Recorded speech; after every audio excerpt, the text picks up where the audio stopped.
We'll call the meeting to order at 6:06. The land acknowledgement. We would like to begin this meeting by acknowledging that we are gathered on the traditional, ancestral, and unceded territories of the Nlaka'pamux. Okay. So, okay, thank you. Oh yeah, I'll practice. Okay, so on to two. We make a motion that the minutes of the Recreational Advisory Committee held on July 11th, 2024 be adopted. Oh. Oh, motioned and seconded. Okay. Moved by Mike and seconded by Lisa. On to general matters. Oh, and a vote. So all in favor? Everybody is in favor. Any opposed? Nope. And carried. Does not look like we have any general matters. So we go on to unfinished business and the pickleball lease.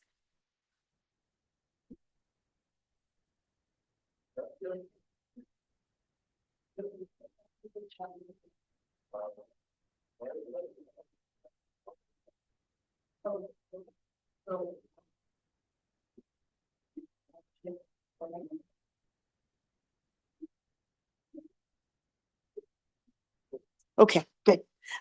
So one of the reasons, well, the reason ultimately that this was asked to come to your committee is that in reviewing the service levels of service that the city provides and our current financial situation and how recreation is subsidized, it became clear that we had to consider longstanding leases that of municipal lands for essentially $0 that have been for quite a long time.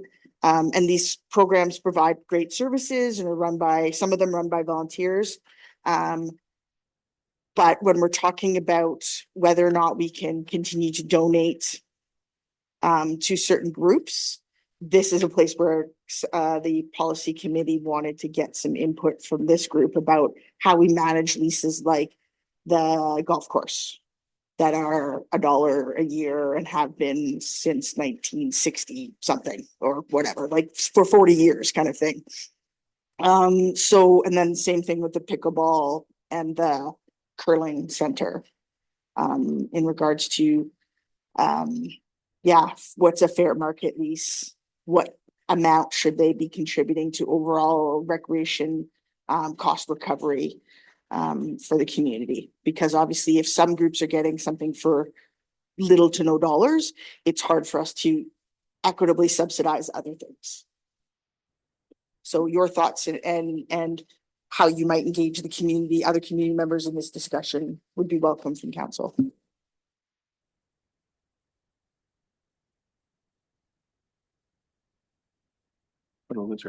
So thank you through the chair to the CAO. The golf course, the pickleball, those are tax exempt, correct? Madam Chair. So thank you. That question that the mayor directed to you, Madam Chair. The idea, yeah, they have been in the past. There has been some change around the golf course and how it's been tax exempt. Some portions of it are no longer, or were not tax exempt in the last bylaw. But it is a significant amount of tax exemption from these particular properties, because normally city properties are not taxed as part of, because we all pay for those city properties through our taxes, so we don't tax city properties. But I think if the director of finance could provide me, I think we're looking at $30,000 to $40,000 of tax exemptions, which doesn't sound like a lot in a multi-million-dollar organization. But when we're talking about percent taxes, you're coming towards, you know, 1/3% of a tax increase to manage those things. So if the director, if Madam Chair wouldn't mind, the director of finance might shed some light. So essentially, there's a small portion of the clubhouse that is actually fully taxable.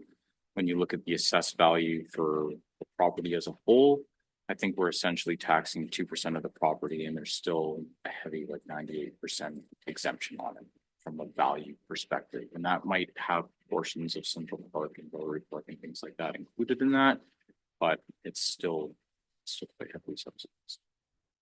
Just to clarify, why would there be a portion of the clubhouse that is taxable? Like, so the city owns the land is my assumption, right? So how come just a portion of it's Correct. taxable? So the provincial statute allows you to consider the actual golf course operation. The clubhouse itself has a commercial component, which is a profit generating component.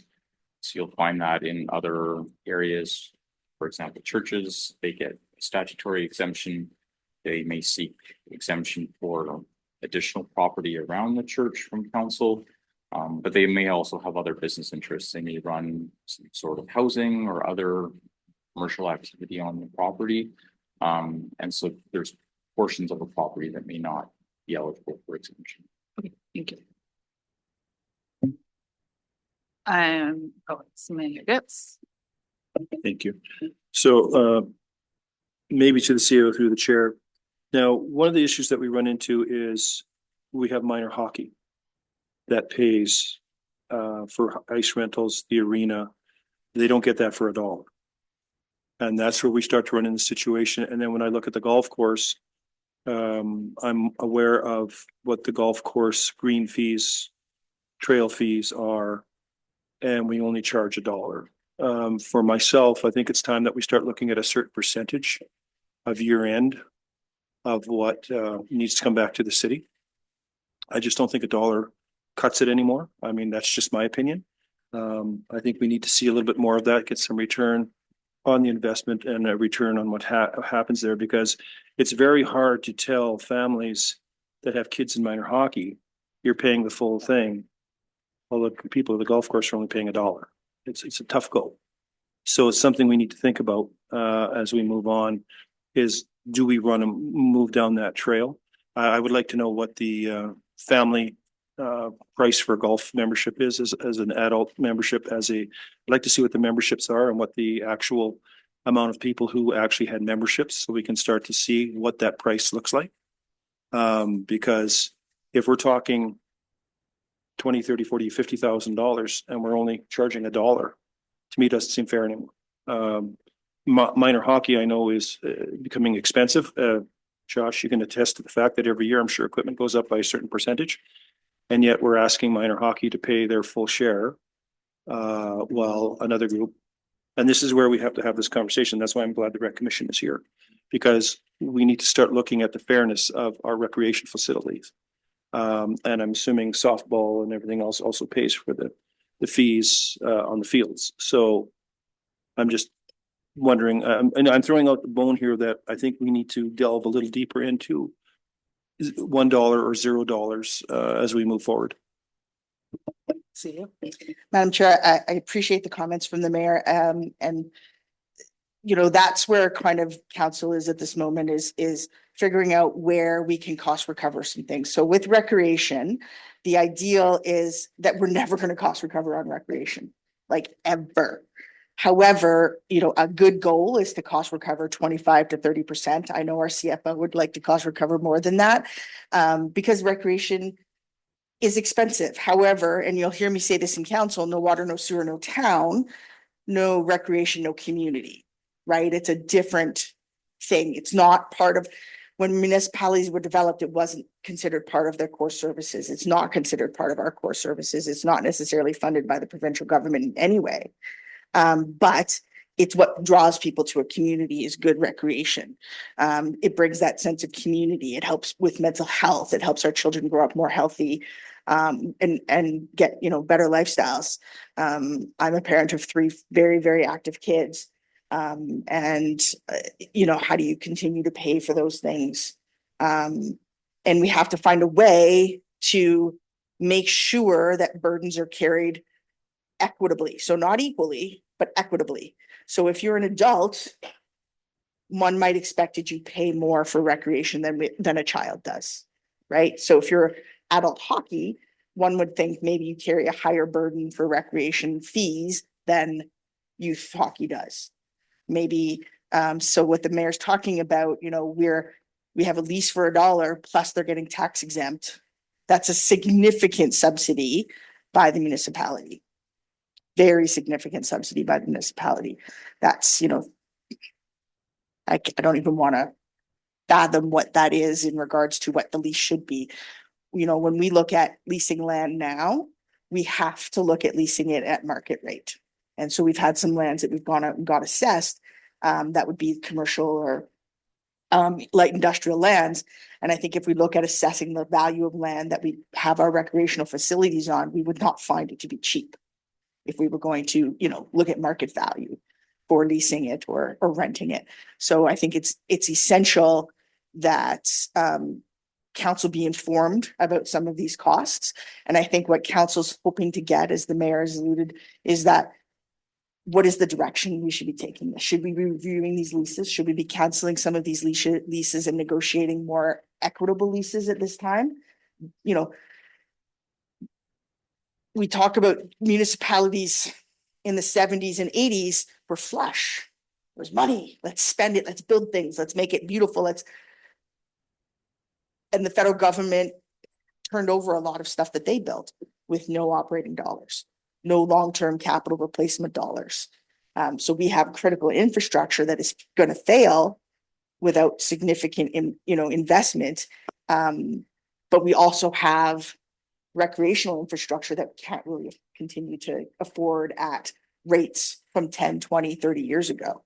And that's what the leases kind of get us, is very outdated rates. And we're not talking about fleecing anybody, but again, equitable contributions. So if that's the direction this committee would like to go, then I can bring that back to council. I just wanted to clarify your 30% cost recovery. So that's a target that we'd like to hit. We think 70% taxpayer and 30% user fees or income on recreation. Like, that was my question, is has the council or the city ever put that number down? Like, is that something? Madam Chair, that's kind of considered an industry standard. Some communities have a much higher tax base around industrial or commercial, so they might not hit that target. But for a community like this, because we don't have that large industrial tax base, when Cotoco closed, a lot of the tax base was transferred to the residents. And so, we want to make a certain amount. And it's sometimes hard for residents who don't partake in recreation to see how their tax dollars should have to go to something that they don't value is the same way that others might. So 30% is a kind of a good industry standard. As we move forward, depending on situations, that standard might go up because we're just not getting any funding for recreational facilities. So if we're looking at 30% increase, that means that all fees for all these uses are gonna go up 30%. It's not a 30% increase, so a 30% overall. They think that if Central Park costs whatever it is to maintain, 30% should come from user fees, 70% comes from taxes. Yeah. So it would, we're not close, but we're at, it looks like 13% for recreation, so not. Okay, I'm just. Not zero, but not 30. No, for sure not zero, but I'm just saying, like, Yeah. the more that we increase this, then potentially the less our rec facilities could be used as well. So we gotta really find that balance, and that's something we need to work on. Yeah, Chair, Josh just makes a good point. It's hard to find that balance because with rec fees in particular, it's a kind of a guessing game, right? Just because we had 6,000 people attend the pool or 6,000 attendances at the pool one year doesn't mean we're going to have 6,000 attendances at the pool the next year. Whereas we know how much water we make. We know how many residents we have. We know how many kilometers of road we have, right? Like we have some concrete things there, but with recreation, it's way more hit or miss. It's way more fluid in how things go.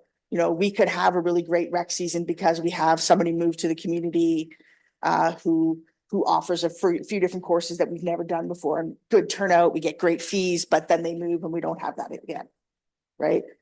So we have to find that balance, but it's hard And when, one of the reasons that we're really focusing on this right now is because for a very long time, no fees got increased. And that kind of put us in this deficit situation where the burden of recreation, so things like the kitchen at the Civic Center, you know, that's a luxury item. It's not something that taxpayers necessarily should be paying for, but users should be paying for, because most taxpayers are never going to use that facility or benefit from the use of that facility. Right? So. So Josh, the 30% is, so one of the things I like to do is the mayor, when we get to budget, I like to throw out a percentage of where we would like to get to if we can get there. 30% would be an idea. It could be as little as 5% to see how it goes. And then the following year, another 5%. You know, we take a look at the airport, for example. Most planes that are sitting up there are anywhere from $175,000 to $450,000. They pay $15 a month to park there. Doesn't seem fair that you've got that level of expense in a plane and you're paying $15. So $150 a year to park a plane there. Whereas you've got little people playing minor hockey and their parents are paying a lot of money for them to play minor hockey. So the idea would be to try to offset some of those costs. Like pickleball, we're talking about the pickleball lease. Pickleball would like to extend into the old lawn bowling area, which is a cost. It's going to be a cost. And then you're talking about covering the whole thing. Again, another cost. Now that probably would be the cost to them, not us, as far as the community goes. But if we do extend the pickleball courts, there's going to be a cost for that, right? Because we also have to repair the ones that are there because they were not done correctly and they're cracking. So, and then we get into the tennis course lease next. So, you know, and this is why last year and why this group is formed is because we raised the prices and everybody had something to say. And that's great, but we want things. So how do we get to that balance where everybody feels like they're being treated fairly? You know, also with the Otters Club. So it went from, I think, $5 a lane to $17.50. That would have put a lot of kids out. So we pulled it back, right? So now we know that that raise was not the correct one. So now we look at something a little bit more palatable. And as the CAO suggests, there's some places that haven't had a raise in 17 years. That's on council. They should be more aware of those kind of things. Because ultimately what ends up happening is everybody's like, oh, let's have a 0% increase. That's good for 1 year. But the next year you got to make up for that 0%. So, you know, that's the way it works. So I think what we should do as a group is talk about, with our CFO here, talk about what a certain percentage would look like across the board as we move along. Nothing that's written in stone until it goes to council, because we don't make any decisions here other than making a recommendation to go to council. So what I'm looking for, and I think we're all looking for, is the fact that we have level playing ground for everyone. Yes, Lisa. I think before we can get to that place, we need to know what exactly it is that we're looking at. Because I'm not going to be privy to all of the associations, all of the prices that are going, being charged with each of them. I think I get a little nervous when I see just parks facilities, but then let's break that down. Let's, like, who's all using it? I'd like to see that full scope of what it is that we're talking about. And just exactly what are those associations, and make sure we're not missing anyone in that. I do believe there needs to be a change. I have no doubt in my mind that we can't survive off of what we're doing right now. But I want to, like you said, do it in a good way, equitably, as we move forward, because at the end of the day, when folks are going to be learning that these recommendations are going to be coming from this committee, then we are going to be having to make sure that we've thought and we've discussed this properly, because we're going to be put out on the ledge for that, right? We got to be able to back up what we're saying as well, despite what, you know, goes forward with council. I know it's just a recommendation, but I've also lived in Merritt my entire life. I know how this is going to roll. Right? I know. Yes, Margaret. Thank you, Madam Chair, to the CAO. Would we suggest that we don't want to task staff with, I mean, we're going to need some information brought back on certain things. golf course, what we can get information on that, what certain prices of the fields are, what it looks like if, 5, 10, 15. I mean, would it be task staff to bring that back to the next meeting on that so we can have an idea what this looks like? I have to agree with Lisa. We need to know all that we know about our properties because that's all we can do, and our users, that's all we can do. And some of the where we are, who's got tax exemptions, who doesn't, all that kind of stuff. So if we could task staff with that for the next meeting where we could get that, it would be appreciative. So I guess the kind of direction I'd like from this council or from this committee is you would like us to review those longstanding leases as a part of this review. So what should happen for a tax exemption, for instance, is that the organization should come to us, and one of the things they have to do is provide their financials. So for an organization potentially like the golf club, if they were asking us for a tax exemption this year, we would be required to look at their financials. Council will be looking at tax exemptions in September, early-ish September. So we should have those financials. Again, we can give you some estimated, not exact costs around the cost of maintaining fields. And you'll see that this year, we didn't maintain all of the park space around those fields in the same way, in that we didn't water them in the same way, right? Because the fields are the investment, the ball diamonds, the soccer pitches, those are the investment. And same thing with the arena. We put in ice quite early in the season because we have a junior team that needs the ice time. But there could be changes to those sorts of things. So we have a lot of options. And I think that if you give us till the end of September, because we also have some budget meetings with my senior leadership team to kind of look at, okay, what is that? To get to 30%, this is what we would have to do. To get to 25% cost recovery, to get to 20% cost recovery, we could probably make a sort of a roughish look at what that would look like. And again, thinking about, as you're thinking about this, what does the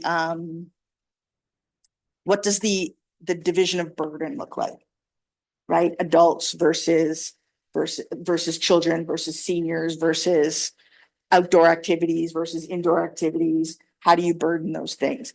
And you're right, you need to understand a bit, how much does it cost for us to maintain a ball diamond? How much does it cost for us to put in lights somewhere? How much, and it's not just the lights, it's what's the power bill, what's the, so we can find some of those things for you. The CFO and his team will have to put that together, so it could take a little bit of time. But if we could look at late September, early October for the next meeting to get into this, does that seem reasonable, CFO? Yeah, he's Looks excited. super excited about that.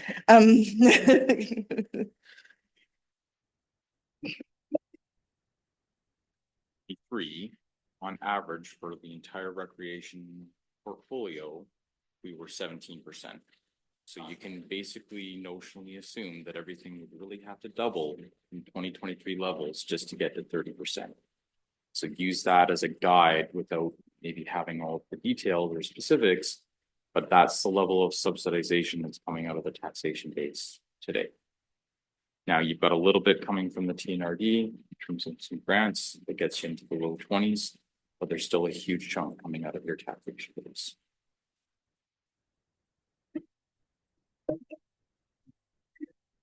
So the other thing is the CFO mentioned the TNRD.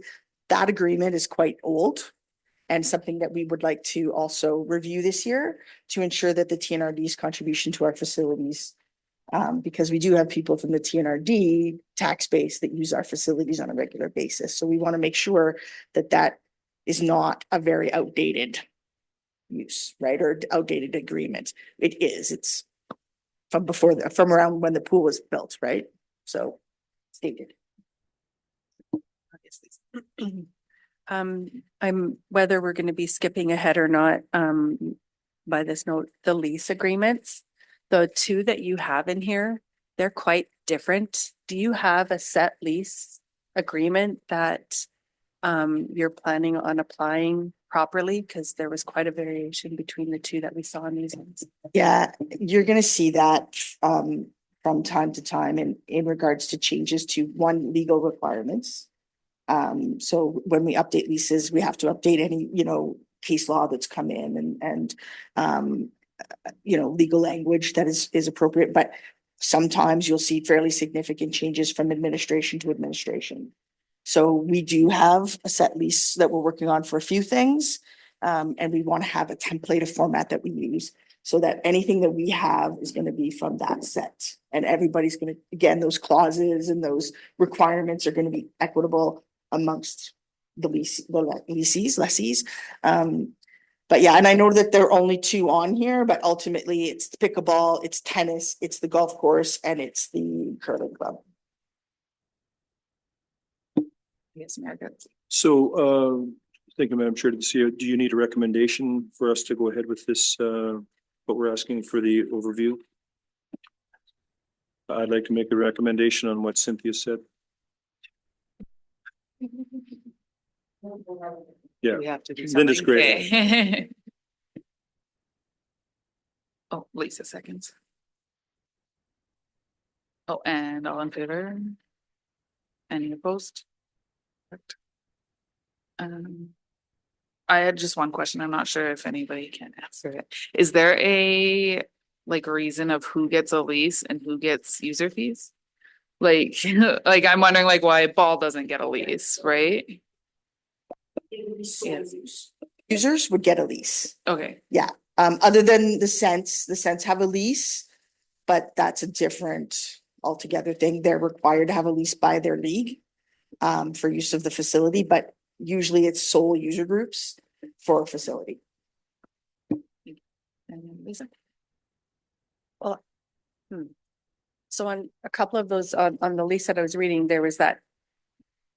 I think it was the pickleball, like they would be the sole users, but there was an open period of where the public can go in and they can utilize the facilities. So what do you do when, how does that work then? Because that doesn't sound the same. Oh, yes, sir. Madam Chair, the pickleball lease, they have to offer 16 hours of minimum 16 hours to the public time, and that'll be access to the courts, not to the building. We're still in communication with them, how that would look, because obviously the bathrooms are in the building, so that's part of the communication, but yeah, that would be just for the courts. And I just wanted to confirm that their lease is the building. I didn't think it was. It is? Okay. Because the building used to be able to get rented out, right? We Yeah, used to be able to. And they have the option to create rentals they of that can building, rent it for yes. them now. Yeah, with city written approval.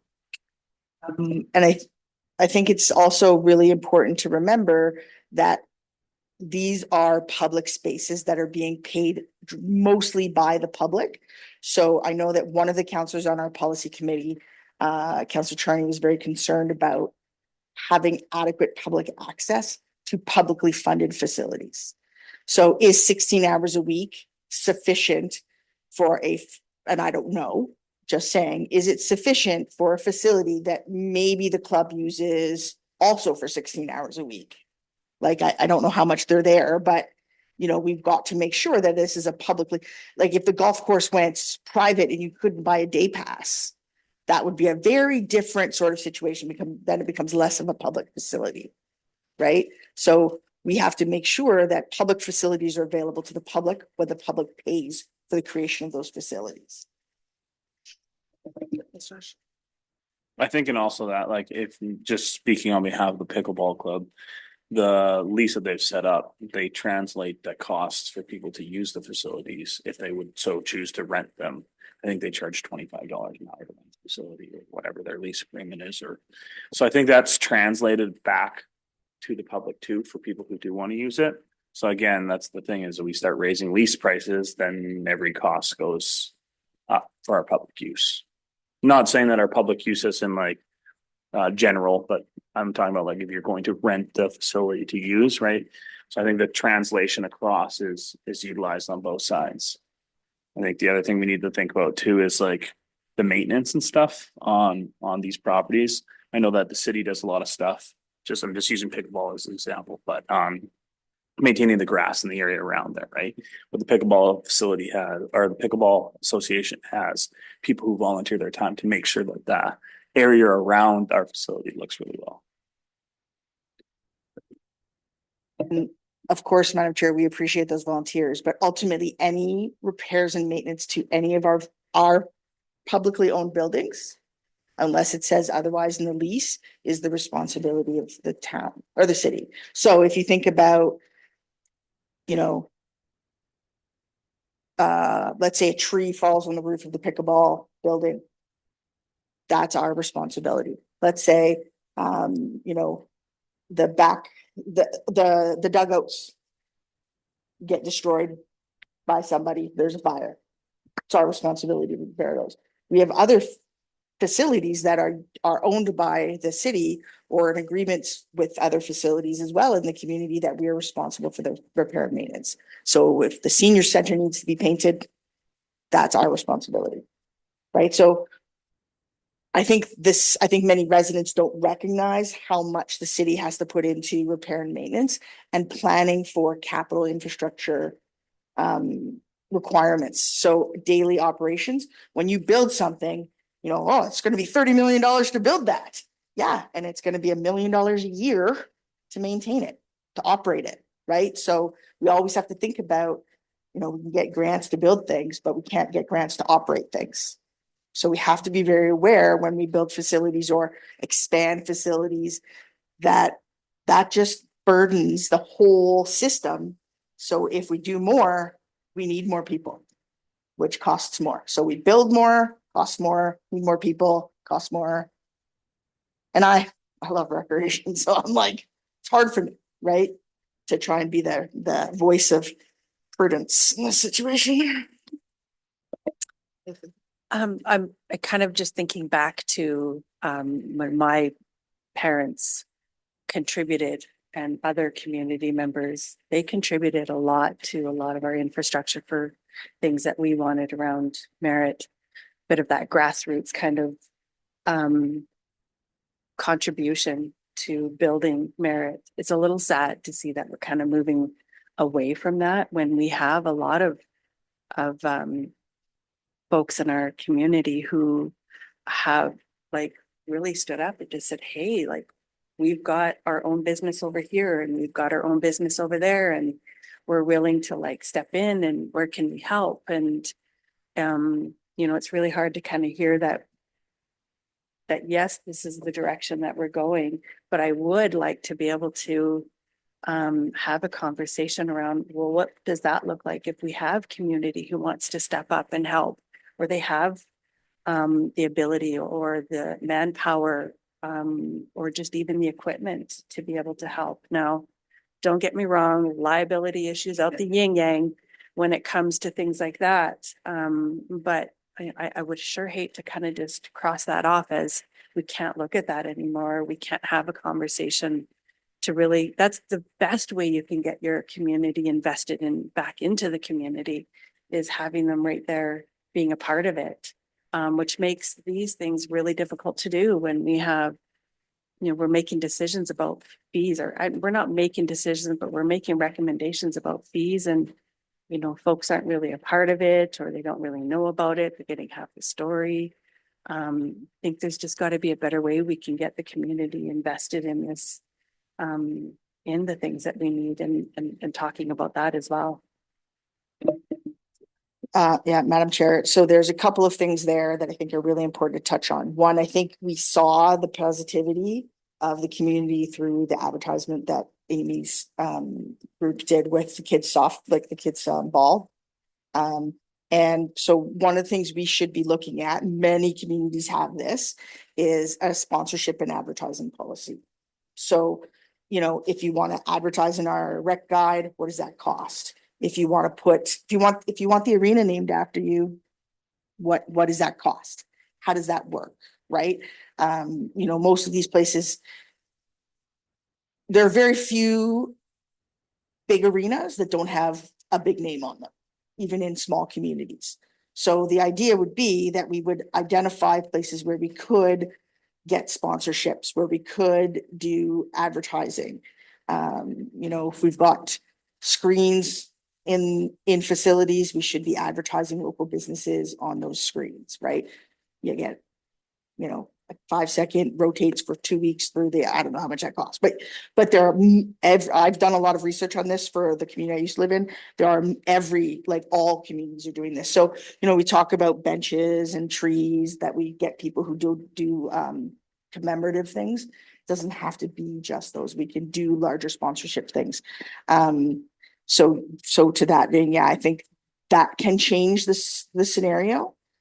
It is quite a lot of work to get the bigger dollars, but we can work on that. The other one is, you know, communities used to come together and build playgrounds, right? They just put the playground up and you can't really do that anymore. Exactly because of the liability. However, there are other ways for us to do this, right? Like if we're doing something and somebody says, I'm gonna donate my my excavator for the project. Okay, great. It's, you know, you've had it inspected, it's fine, you've got insurance, it's fine, like we can do those things. It's just how cautious we have to be because we don't want to say no to people. Volunteerism is struggling right now, right? So we want to encourage people to volunteer or to contribute in any way they can. So we can make those things happen. We just have to be aware of the liabilities and make sure we have everybody's bases covered. No pun. You mentioned like sponsorship and advertisement policy. I really want us to stay away from making that really complicated. Yes. Right? We have folks with good intentions and they may not get, you know, they may not be in a position to really understand this piece of it.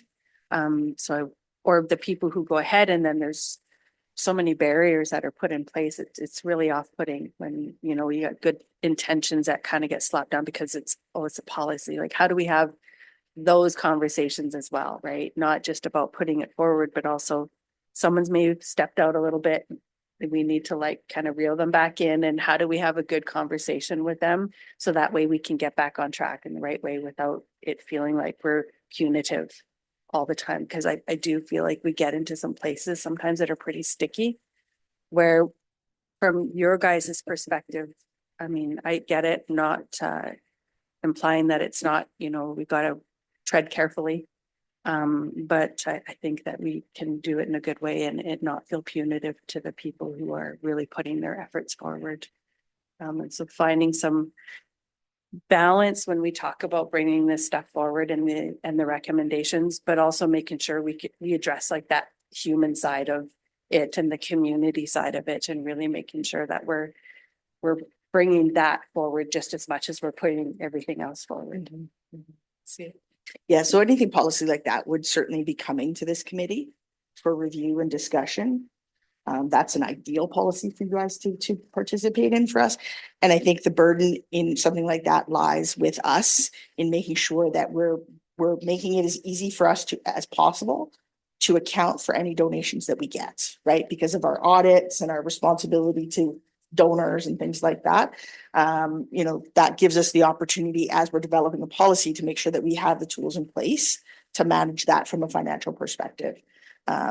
Because municipal governments don't often get big donations. I was gonna say it's probably easier for the city to work with a nonprofit to get the donations, right? So like we said, the businesses really supported Minor Ball this year. Probably be easier to funnel it that way. If there was a capital project, we'd say Minor Ball is doing the capital project, right? Like, cause yeah, I don't think businesses are loving handing more money to the city right now, but you never know, I guess. Mayor Getz. So many years ago, when I was on council, we started talking about finding sponsors for our arena, our pool, etc. And we started throwing that line out there like Prospera Place or whatever. But along with that comes a situation that the person that puts their name on that building now controls a lot of things. And one of them is the rates at the door.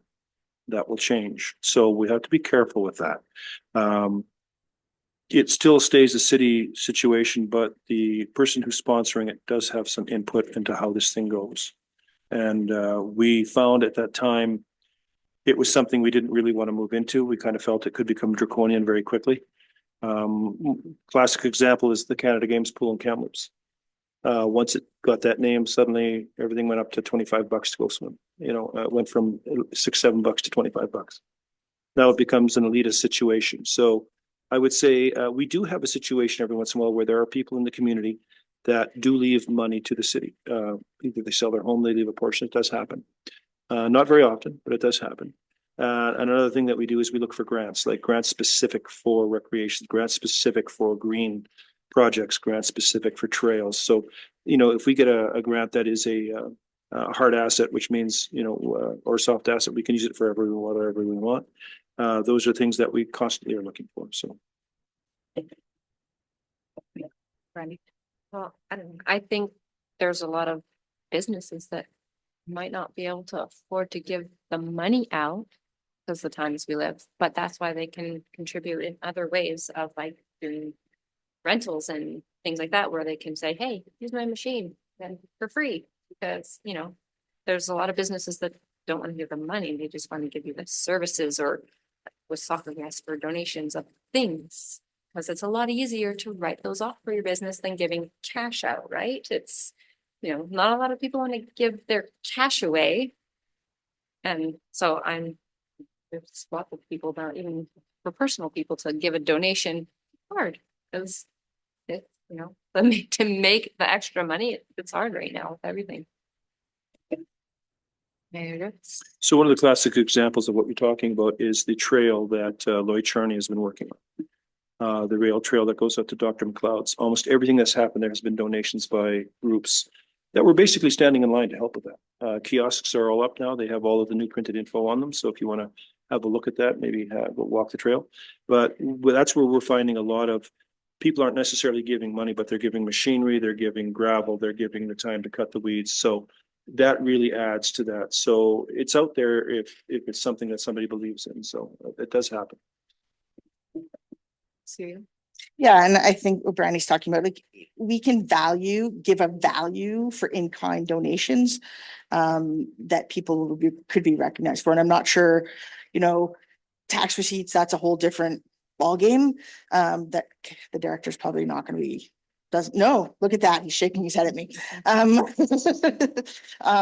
there are options for us to, that's why we have signage with recognition of community organizations, community vendors who can provide that stuff, that's the part of community. And sometimes, like you're saying, it's hard for people to give money of their own, but all of you, coach and, that sometimes it's really just time that we need from people. It's not necessarily money to make these programs run.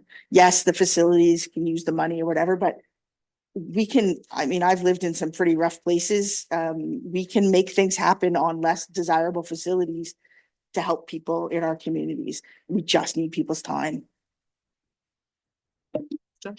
In saying that, I think to maybe reduce some of the overhead that's put on the city for this, maybe we do need to go and approach the community and be like, look, this is our work bee that we're going to put out. Who wants to volunteer and help out? And to kind of set it up that way. Or even it might be as simple to, like, for example, the fields. If we banded together as the senior recreational ball, we're like, hey, look, we want to cut the costs on the city costs for cutting the fields. I'm sure we'd have 30 or 40 people that would be volunteering to go take their time and cut the fields the way we need to, or do the maintenance that we have. I know, again, it comes with liability, but banding as a community together to make our facilities that much better not only entices our own recreational use, but brings in the tourism side of things, where we can get people who are wanting to use our facilities. And that's where we can generate that income to subsidize our costs for these things. Mayor Getz. So don't want to be a red blanket here, and maybe I'll defer to Mr. Zackel, but I do believe there's a union component involved with the cutting of the fields, is there not? No, are you sure? When we asked if we could paint graffiti on the gazebo, we were told we are not allowed because it would be taking a union job. In work still exists, and we're not losing any positions. And trust me, there's lots of work to be done. I could not imagine that we would lose any union positions to some volunteers doing some work. That being said, the liability, there are larger communities. I think about that have community associations, neighborhood associations that voluntarily take care of their recreation facilities. Right? So it does happen. It does happen in unionized environments. As an organization, we cannot give away union hours. That would result in a loss of union jobs. And believe you me, we have lots of union work. Did you get that right?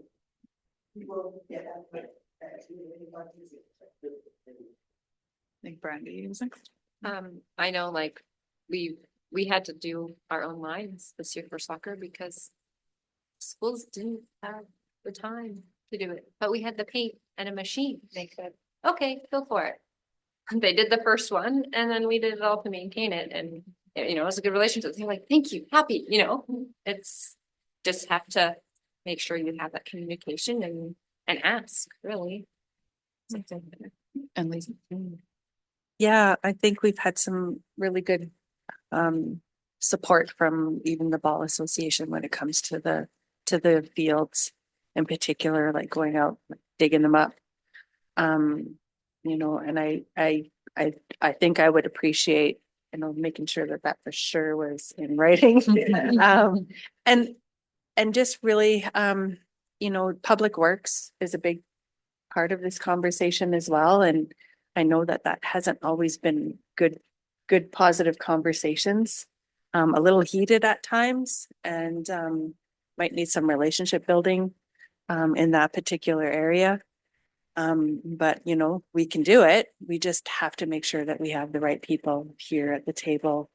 So I would definitely like to make sure that Public Works was here, so that way they can either we have them here to just really understand that we're not coming at it from this place, but we want to work together. So that way we can start building that positive relationship. I think that's a with big them. thing with rate increases. Like we have that issue with the big rate increase this year. We asked Public Works, well, if you're getting, I think it was almost 100 grand from the 3 user groups, is your budget increase? And they said, no, our budget's decreased. So we're not getting any, like, it's hard because I understand we're so far behind, but if you're jumping our rates up that much and then the users don't see anything from it, it's going to leave a bitter taste in their mouths. Yes, yeah. Yeah, I think it's really important that our community members understand our fiscal position. And the only way they can do that is participating in the budget process, either watching the meetings or coming to feedback, open house sessions and those sorts of things. Because one of the reasons you're seeing these fee increases is not just operations. If we had to replace a surface, like let's say for some reason we had to replace the grass, the fencing, the dugout of a ball diamond. We don't have money for that. So let's say that's a $200,000 or $300,000 project. I don't have $200,000 or $300 to invest, $200,000 or $300,000 to invest in that. Just don't have it. So when we're talking about rate increases, it's not just our operational part. It is our bank account. It's our savings account for future things. If you say, you know what, we need more soccer pitches, which I agree with, right? But I don't have money to build you a soccer pitch because we don't have money in the bank for it. We have a wastewater treatment plant that will fail in the next couple of years without significant upgrades. It's going to cost at least $30 to $35 million. Just upgrades, not if we rebuild a new plant, just upgrading the plant we have, which during the flood was a very big problem because the panels, the electrical panels and all of the controls are on the ground floor. Some of them are below ground, in fact. So when you have flood, that's kind of bad. So we have, when we're looking at grant situations, so and this is why, you know, a community committee like this is important because you talk to your friends and family about this. When we're looking at a grant from the province or the federal government, we are required in most situations to match that grant 50-50. So if it's a $30,000 project or $30 million project, we have to have $15 million to match that grant.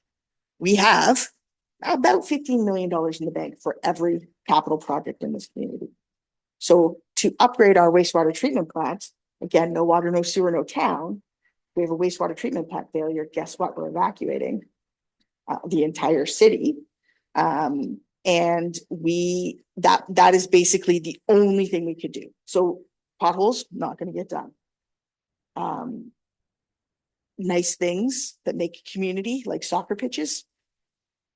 If the wastewater treatment plant poops out, pun intended, we're done, right? That's all the money in the bank. Yeah, it's tough. It's tough decisions. Mhm. So to back up, Cynthia, one of the reasons that council exists is to also point out the fact that close to 75 years ago, the province put in everybody's infrastructure. And then they walked away and said, it's now yours. So between the feds and the province, we're always fishing for money for upgrades for these things. We can't just have it rely on the taxpayer. Because in a way, it's taxpayers' dollars that we're asking for from the feds and the province. So we're constantly looking again for grants, and we're constantly, I mean, take a look at Osoyoos this year. I mean, they completely lost everything. Fresh water, sewer, the whole thing collapsed. So, community needs help to crawl out of that. So council is constantly, along with staff and along with our CFO and along with our grant writers, always looking for any kind of grant that will help us move in that direction to save money for the taxpayer. So that's always happening. So Cynthia's right. There is a 50-50 unless it's a 3P, and then it's, provincial, federal, us. Very rarely do we ever get a situation where we get the whole schmear and it's like, see you later. That's very rare, but it's the reality of it, and it is what it is. And upgrades can come, but we just have to work towards them. So one of the reasons that we did have some of the rate increases we had last year was to bring our reserves up because they were completely empty. So we have to, as a community, we have to be viable. If we don't become viable, we'll become unincorporated, and then we come and turn into TNRD, and that's exactly what happens. So it's a constant balancing act. Kevin should take more time off.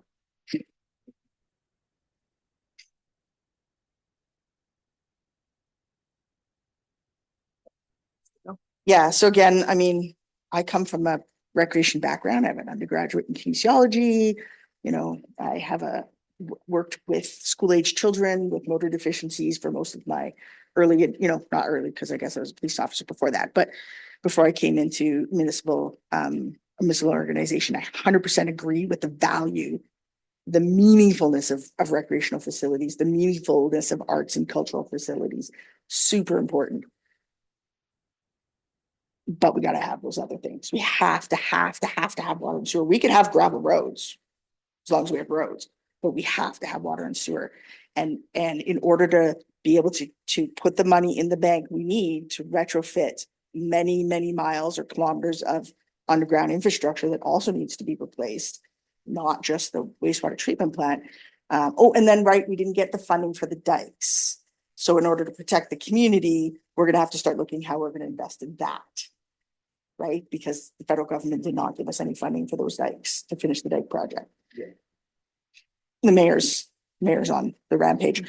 He's on the trail. But those are the things that beyond everything else, we have to deal with. And the provincial government downloads, hey, now you know what? You're responsible for housing. Oh, okay. Deal with housing and homelessness. But we're not giving you any money for that. Right? So it becomes this huge thing where municipal governments who are at the bottom of the feeding chain, but do the most work for the residents of the province, have the least amount of stuff, right? We're the bottom of the barrel.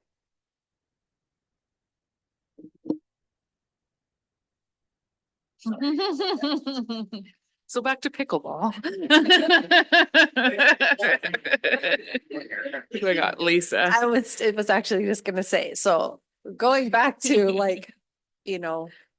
having some perspective in moving forward, just getting everything fair and equal and really transparent is going to be, a task in itself. I feel genuinely sad for those who have to carry the burden of what you've just talked about. Not that I'm outside of that, but I'm not living in it and every day thinking about it every day. And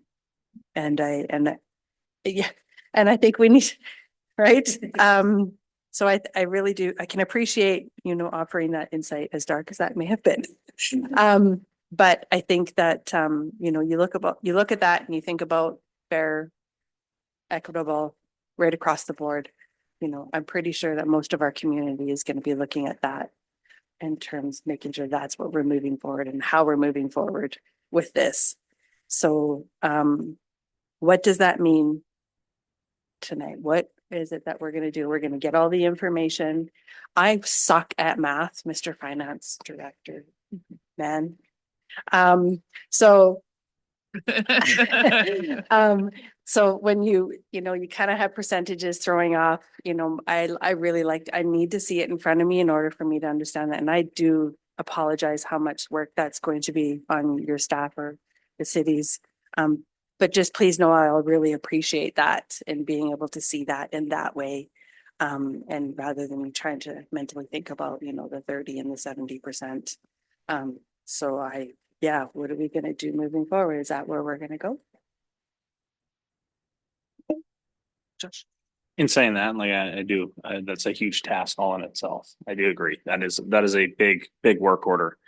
But then it'll also give a lot more perspective to not only us and our committee here, but also to the people of this town. And that's where we're gonna see our town band together. I think that's very important for us to show, especially like talking about the volunteer stuff. Like that's where we're going to see our community come together as a whole to make it better. So I just want to say we appreciate everything that you guys are doing and that it's going to make a big difference in the long run. Yes, yeah. And this is something we haven't done in the past, is, so we have started we've initiated open houses, twice a year where every department sends staff to the open house to talk about projects and things that are going on. The next one is October 9th, something like that. We may want to think about this committee coming and hearing people's concerns, but also again, bringing the perspective that we're sharing with you so that people hear it in a different way, right? Like, yeah, I want youth sports. I just spent $450 and had to prove I lived in BC before my 8-year-old for play hockey, right? Like you have to provide proof of owning or renting a home plus utility bills, like 3 bills just to get my. We're not moving here for him to become an NHL player. He's 8, right? It falls down sometimes, like, but it's like, it's a burden for people. And if you've got multiple kids who are playing high-end sports, like you're saying, rep for kids, like I don't even want to drive to the next town for hockey tournaments, right? But this is what we have to think about, is that of course it should be free, right?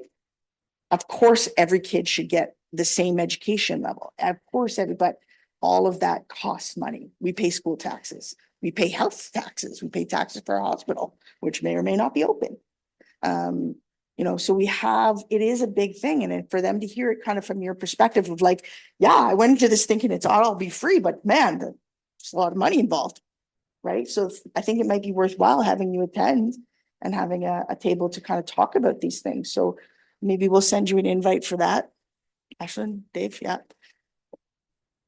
I think it's also important, like I'm big on youth sports, obviously, and everybody should be able to afford it, but it's important to know that there's a lot of grants for families. So we're not pushing out the kids that can't afford it, right? Like in some instances we may be, but usually most of our organizations are probably good with dealing with that. But it's not just because we charge youth organizations to use the facilities. It's not that all the poor kids can't play sports. Like it's not going to be like that. And also, that's kind of an off topic or on topic question, I guess, off this topic, on the pickleball lease topic. Is there an advantage for the city to stay with leases? Like, is insurance costs lower when you lease out the facility? Or I had kind of this dream in my head earlier this year that Central Park could be leased to a user group, like a third party nonprofit, and all of the user groups could go in. I feel like a lease brings out that community spirit when it's not. We're not paying $100,000 to use the field. It's on us to upkeep them. Is there any advantage to the city of a lease? Does that make any sense? Like, So what you're kind of talking about is essentially the same as a neighborhood recreation association that like cities like Edmonton and Ottawa and you know, different places like that. They have, where they have those sort of enclave neighborhoods that have their own rink and their own ball diamonds and their own whatever, right? So that's kind of, I imagine, Amy, that's kind of what you're talking about. Yeah. You know what, it's not, definitely not something we're gonna be able to do in the next year because it is gonna take a significant amount of research. On top of all the other work that we do. But I'm not opposed to looking to doing that research. I have looked at several things around this, like, you know, outdoor rinks in a lot of places are a big issue because if there's a crack in the ice and somebody gets a skate caught in there, breaks their ankle, and the city hasn't maintained the ice, there's a liability to the city for that. Right? So that's why it often goes out to community, those neighborhood recreation associations, because it reduces the liability to the city. I don't, you know, there's different things, different thoughts on that. But you know, we can certainly do that research and come to a place where we could give you a real answer on that versus me saying no or maybe. But yeah, we can do that. And I think it's worth doing as we look at all of these leases to find out what is in the best interest of the city, right? We don't want to sell lands that rec facilities are on because then they are no longer public. But how do we make this the best possible solution for everybody and the most cost effective for everybody? Thank you. Meredith. So I think an example of this would be the rodeo association. We give them a tax exemption, but we don't fix their buildings. We don't do any of that. They basically look after the rodeo grounds on their own, and the fall fair does the exact same thing. So there's two groups that are in existence, but the city doesn't do anything for them other than give them tax exemptions. That's it. So it's already kind of happening to a certain degree. And it seems to work well. I mean, they call work bees all the time. I get the email. Apparently they want me to come and do stuff, but I never respond. But I'm just saying there's an example there of how what Amy is saying has been working for 52 years. Or 53 years. So. Madam Chair, I think that the only thing around that we have to consider is privately owned or association owned lands versus city owned lease lands. And that's really the biggest difference. And so we just have to make sure, as the mayor's saying, that the right agreements are in place. Yeah, that was gonna be my next question. The rodeo's privately owned, right? The property there? I'm not sure how it works. At one point in time, the Collett family donated it to the city as not a debenture, but a gift. As long as there was a functioning rodeo, that land would be given to the city to use as a rodeo. If the rodeo defunct, it would go back to the Collett family. Now, I think that has changed over the years. I think the association actually bought the property. But before then, it was looking for the terminology of the word. I can't remember. It's like not the venture, it's something else, but it was land that was an endowment. Yes, it was an endowment from the Collett family. I think that has changed over the years. But still, even though it's now private, I mean, we don't do anything for them. But even if the city still was looking after it as an endowment, we still wouldn't be doing much for them because they do everything on their own. But at one time, it was a city-owned property.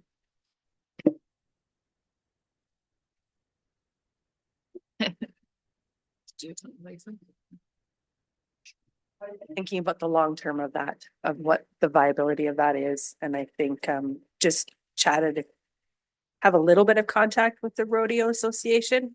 That'd definitely be a group I'd be like, I want to hear from you. What does that actually look like? What are some of the barriers that come with that? They're going to be the most live kind of feedback we're going to get and long term. Yeah, it's definitely important to look long term. I think we're facing that with like the tennis courts. They've had a lease for $1 for how many years, and now they want the city to pay to have new courts put in, but they haven't paid for the courts in years. So I think that's definitely something either they have to put away for capital projects or they're responsible for some sort of amount.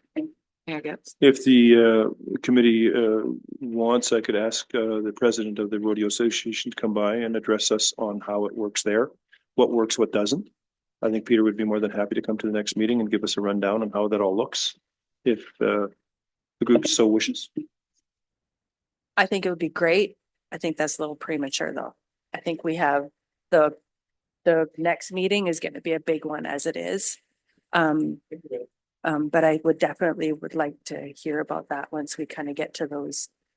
Now we have an idea of what these are gonna look like and then having different kinds of conversations.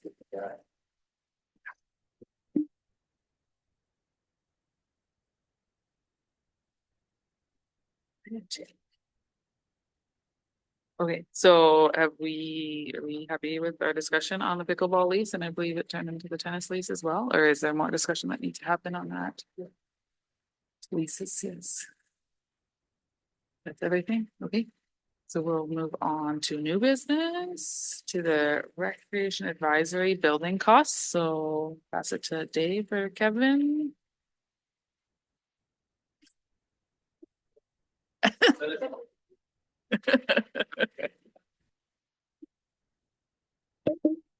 So I guess, this next meeting, we're looking for some sort of summary view across facilities and the ability to understand how that compares to other services that the city offers, transit, for example, things like that. It would be helpful. What else would you be looking for in terms of specifics? Interject a little bit. Are you looking for like a breakdown of what the user groups pay, like for example, in the hockey, minor hockey versus the Centennials versus adult hockey, those kind of breakdowns for those numbers? Yeah. Yeah, that for me, I won't speak for everybody else, but breaking that down and who the user groups are, what it is that they're currently paying. Yeah. Sorry, go ahead. That's the same, and the associated costs, Mhm. like with what? So how much they're paying and how much it costs. To operate, yeah. Sorry, I was just filling in there, just what the cost that we're paying and what their cost, or what the percentage that they're paying and what it's costing for them to use the facilities. Like it, and it doesn't have, Well, yeah, I'd exactly. imagine- Yeah, I'd imagine. We that do would have be hard. facility costs. Mhm. They're projected in the report that you guys received there.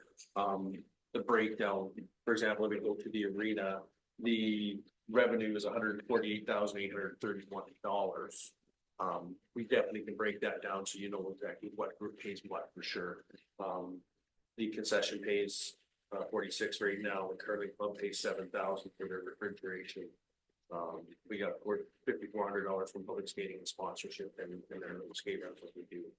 And then $12,000 from other. In our expenses, that's what our expenses, that's what it costs to run that facility. So break down those numbers. I think if you just go off this number and then we can put in whatever you need to do pays, it's the same calculation. Okay. So you can see that, so say your revenue again, The revenue was $148,831. expenses, so we do the percentage for on that. It's at the bottom here. Yeah, We're at 18%. 80%. Yeah. I feel like the arena, there are certain users, the arena, who could be paying it. And yes. Did the Centennials agreement increase this year? I can't speak specifically to what the agreement looks like, but we have spoken to the new owners to find a more equitable use of the arena. Mayor gets it. Yeah, so somebody like myself who doesn't use like the fields, I don't have an idea what it costs to put a child in anything. And my granddaughter just isn't there yet, so I would appreciate more of a breakdown on what the field usage is and stuff, because I don't know, I have no idea. So I myself, I mean, I don't have my thingy in front of me here, but yeah, I would just like to see that, and then as we move along, we start talking about what a certain percentage increase would look like, and we can calculate from there. So just for myself, because again, I just don't use these facilities at this point. Yes, Dave. Madam Chair to Mike, yeah, I can do a breakdown of what we did. But I'll do it for next meeting as well, because our ball field rates, what we had, we're trying to change what they were. But realistically, we were renting the field for the day. We want to go to an hourly rental, so we can figure out a calculation, and we'll just go off the number that was there on the old rates, and we'll show you guys what that number was. And then from there, moving forward, then you guys have the information you need. Just back to the statement here. Can I get clarification on the contractors under parks, just like an idea of what that would have been? Because that's their biggest expense. Is there any way that we know that, what was spent, the $30,000? Is weed management. Okay, There might have been, like, that would be all of our tradespeople that we have to bring in. So if there's an electrical issue or a plumbing issue, underground irrigation issue, those would be the kinds of things that we would pay for that. yeah, I was just surprised. I was told that the staff, like the mowing costs were a lot higher, and I was expecting that to be higher than contractors, so I didn't know if we contracted out like general maintenance.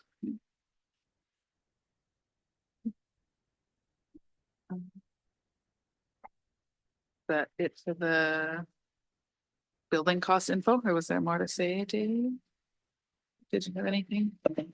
Madam Chair, I don't know if there's any more you want because you want us to do the breakdown for it. So I think it'd probably better at this time if we just move forward and then we come back to the next meeting with the full breakdown of what the users pay, and we'll put it in the same format and with this, it'll be a lot more information for it. Just out of curiosity, is there a breakdown for like what each park costs? Like how much time they spend mowing the pickleball area versus the tennis area versus Central Park? Do they break down their hours? Yes. Historically, no separation in terms of payroll codes. It's parks and landscaping for the entire city. And so I have discussed with the superintendent of public works the notion that we at least separate out Central Park separate from all the other parks, right? So, discussing Fairleigh Park and how much time it costs for Fairleigh versus, another one, I'm not sure that that's meaningful, given the level of usage in Central Park or some of the actual clubs. That one makes sense. We aren't going to have that information historically. It would have to be done and planned as part of the budgeting process. And we would have to create separate payroll codes and make all of those changes for the start of 2025. So it's not going to be anything that's actionable for the committee now, but I have had that conversation with him. And something that we would start January 1st. Okay, thank you. And I just wanted to, so an example of costs that I kind of wanted to share with you that's a bit concrete is we need to update the playground structure in Fairleigh Park. So this is not, again, not a user group. It's not a paid recreation facility, but as a community, we still need to pay for that. So if we're looking at an updated playground structure that's CSA approved, that is of a similar size, we're looking $15,000 to $20,000 just for the equipment. Obviously double that for install. And then we haven't included the safety surface in that, right? So just for that little sort of toddler area in Fairleigh Park, you're looking at, a 60 to 70 just for equipment and install, and then probably another 20 or so for the safety surface. So this is where we don't even think about those non-user kind of facilities, right? Or non-user fee related facilities. Skate park, same thing, right? There's repairs that need to happen to the skate park. There's repairs that need to happen to the bike park. There's walking trail has to be maintained. Yeah. Just on that note, is there might be my ignorance to government, is there a limit where it becomes a capital project versus regular expenses? Is that a dollar amount or is that a by project thing? Amount, you have other testing you have to do. So we might spend more than $5,000 on something, but the true benefit to the city is a year or less. That's still an operational expense, even though the dollar amount would be above our materiality threshold to consider capital projects. So you still have to look at it holistically. If you can argue that the benefit to the city is greater than a year and it's over a dollar amount, then we definitely could look at capitalization. So you have to test some things in conjunction with each other. Okay, thank you. All right, we're done new business now, and we can move on to the next meeting. Is this where we just set a meeting or we come up with a plan? Do we have to do that again? Oh, sorry, Lisa. I pulled a brandy and I forgot what I was gonna say.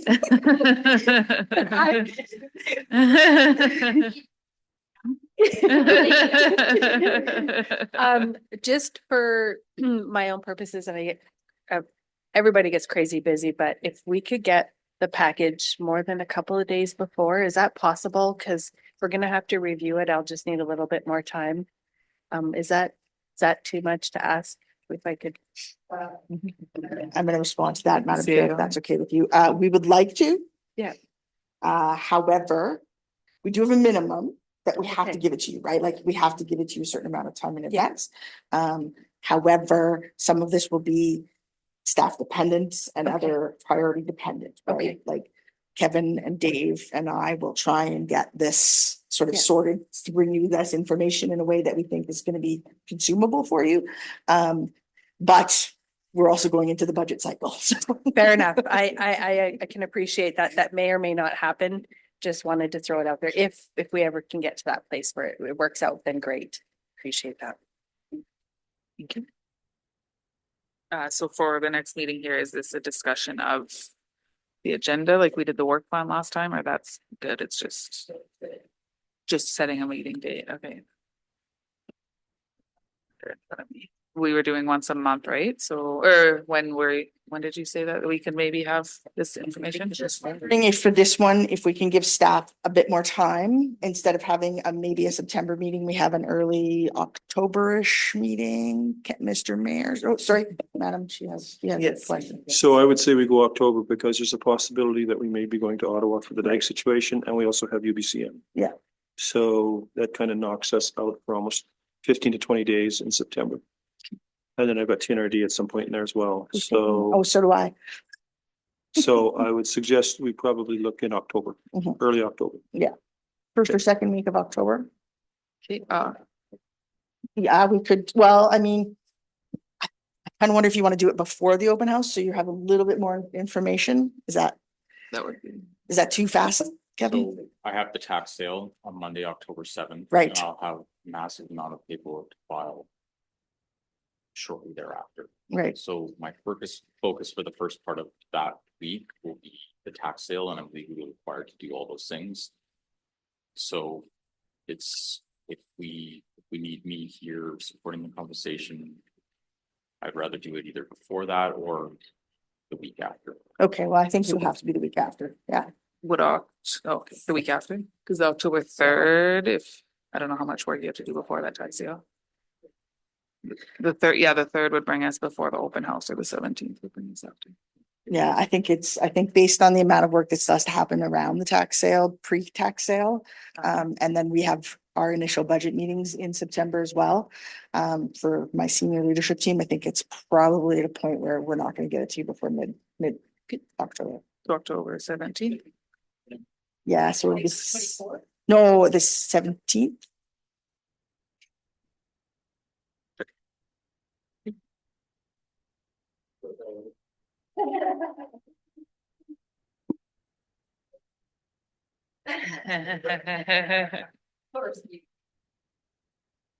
All right, so I guess we will terminate the meeting at 7:24. 7:21 according to my phone.